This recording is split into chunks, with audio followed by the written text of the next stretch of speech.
Hey guys, I couldn't go live for the LAPD press conference for Hannah, so we're gonna do it now.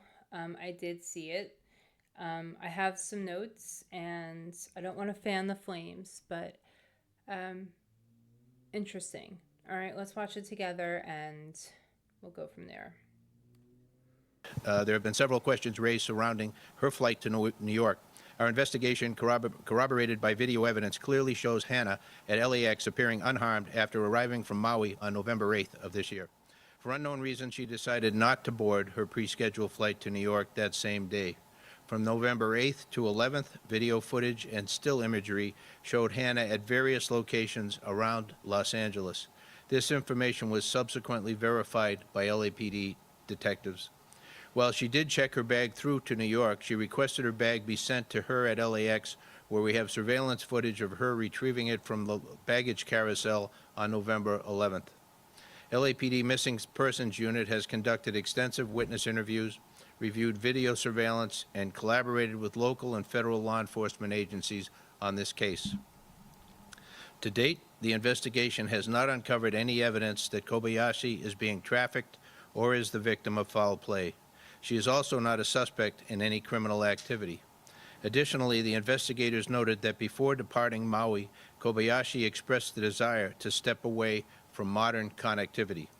Our priority is ensuring Ms. Kobayashi's safety and well-being, and we urge Ms. Kobayashi to contact her family, law enforcement, or personnel at the U.S. Embassy to let us know that she is safe. She has a right to her privacy, and we respect her choices, but we also understand that the concern her loved ones feel for her. A simple message could reassure those who care about her. While the LAPD investigation will not continue into Mexico, if anyone has credible information about Hannah's whereabouts, please contact local law enforcement. If Kobayashi returns to the United States, law enforcement will be notified.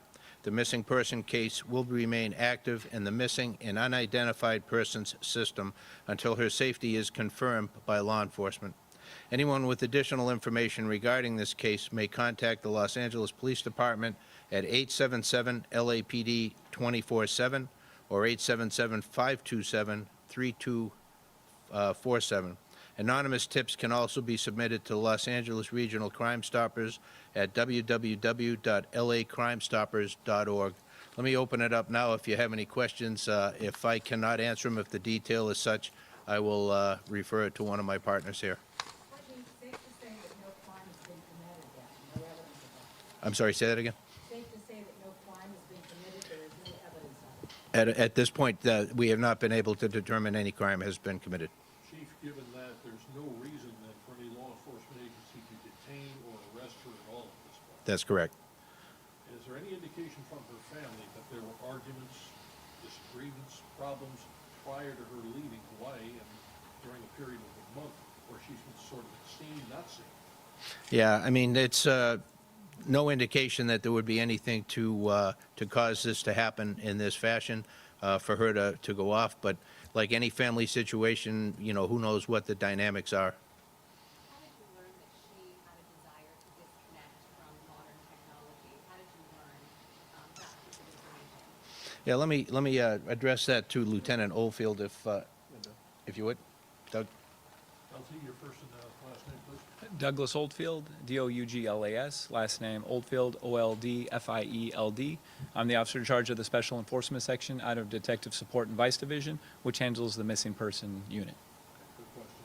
Right. So for the question of whether she wanted to disconnect, by looking at her past social media, we then saw indications that there were some desires or posts that would be consistent in somebody who would have the desire to disconnect from their phone.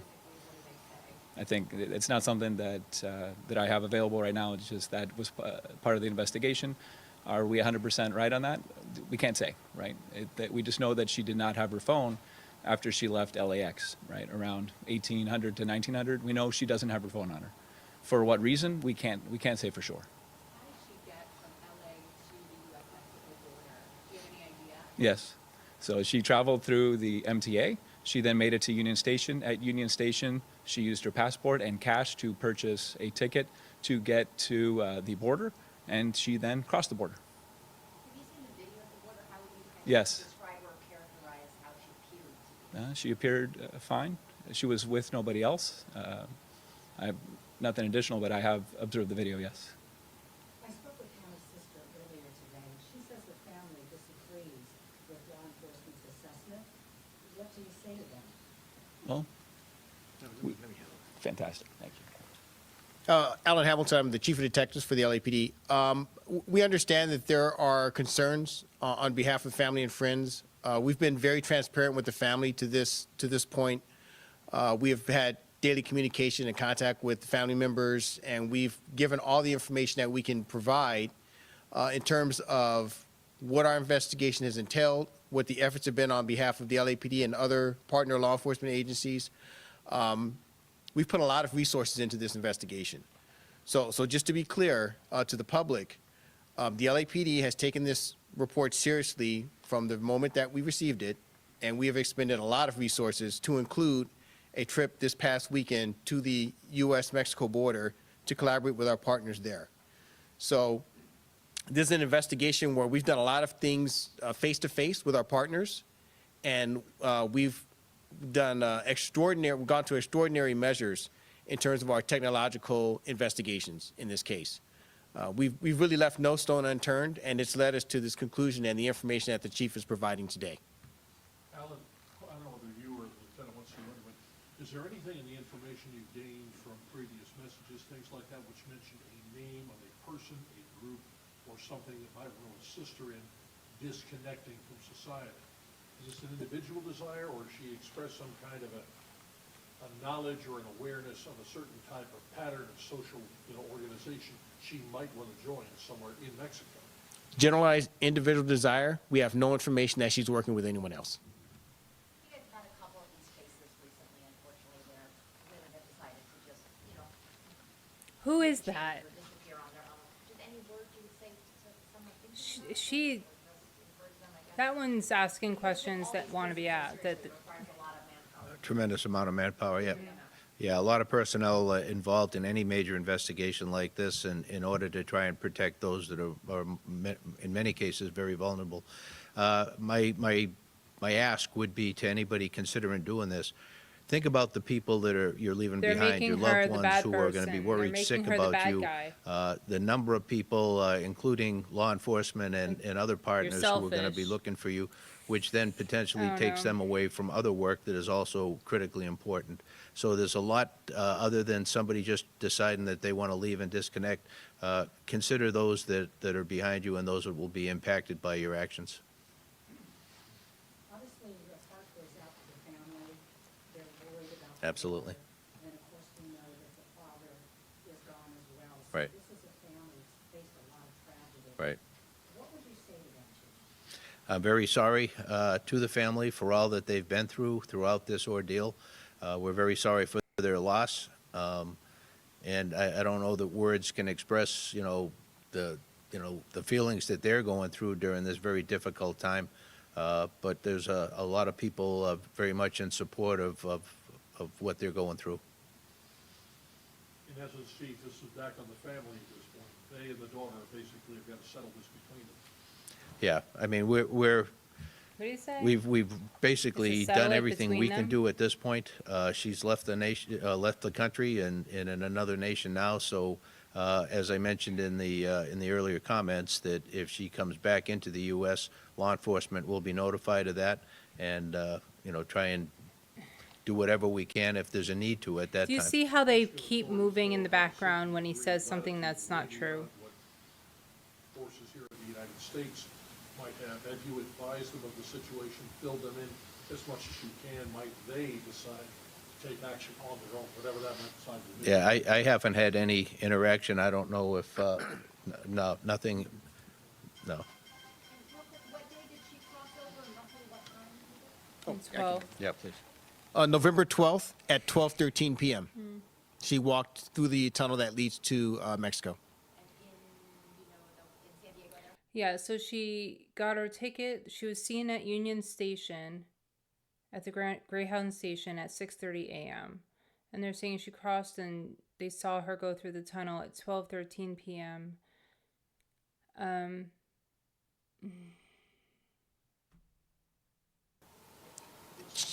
Yeah, she walked through so it's the San Ysidro port of entry, and she walked through the tunnel that leads to Mexico, and that was at 12:13 on the 12th, 12:13 p.m. What about the text messages that she sent to her family before I went silent? It sounded as though she was in distress. Can you speak to her state of mind and what indication that gave to you? Yeah, we want me to address it? Yeah, if you would. So we can't speak to her state of mind. We are aware there have been some communications prior. We are aware of that communication, and we cannot necessarily interpret. I think some of the communication can be interpreted a number of different ways. So at this time, we're not able to interpret those communications without having Hannah present to explain, how she felt when she sent them and what the specific meanings were for those messages. Let's do one more question. Hannah was seen with an unknown person at Metro Station near the .com arena. Yeah. Any idea who that person was? So the question was about the individual that she was identified traveling with on the Metro. We have identified that individual. That individual was cooperative in the investigation. That individual cooperated by allowing himself to be interviewed with his attorney present and family members. He gave a full disclosure of the entire sequence of events. We utilized independent investigative techniques to verify his story, and it fully checked out. What was the relationship? What was the connection? They met at LAX. All right, thank you. Thank you. So here's the thing. Number one, I know I just did like a few minute video about not taking seriously any psychic readings about missing people, but I did say that there was something that had to do with the desert. I said Texas, Salt Lake, but maybe it's something with the desert. I did say that.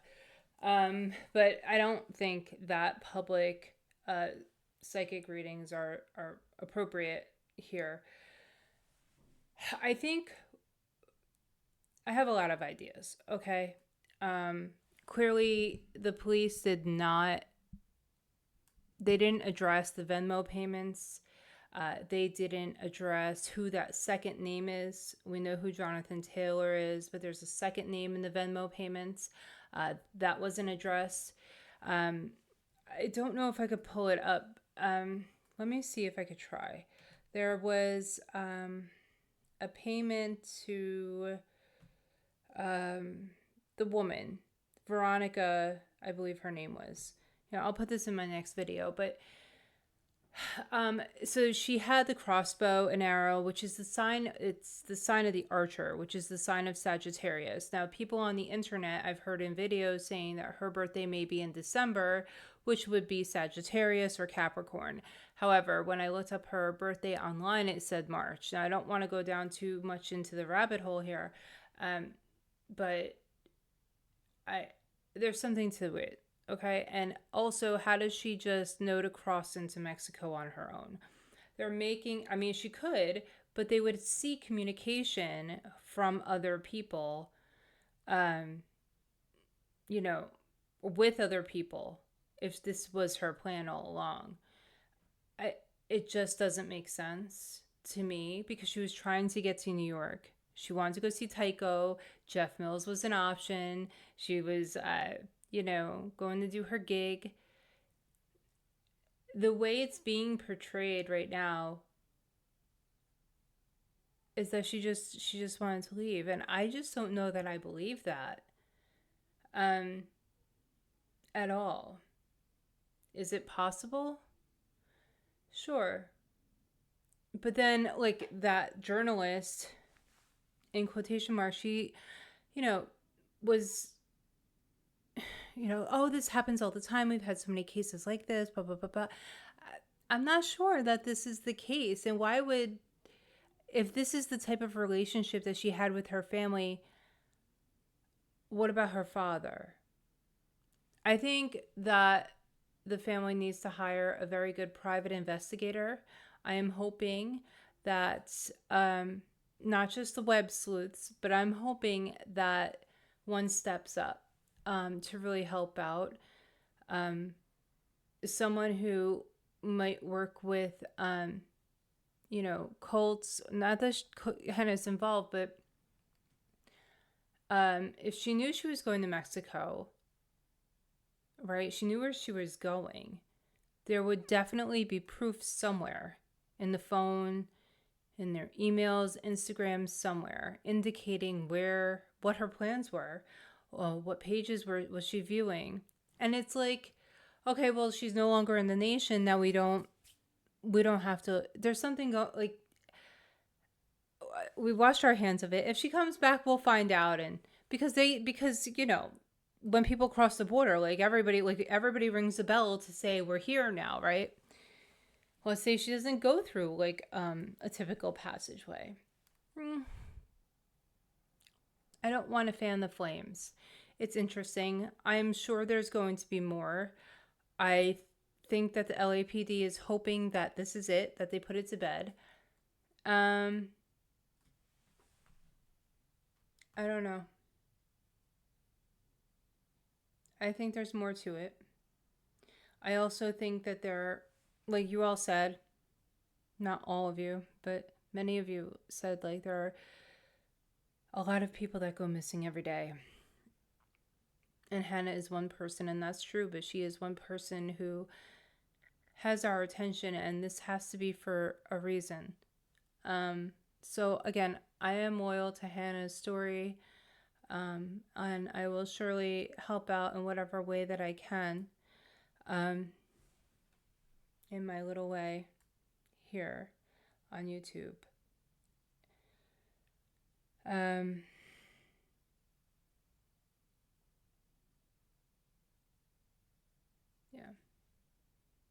Maybe I'll do another video with the Venmo payments. I just need to kind of step away from this for a moment, and this has been I can't imagine what the family's going through.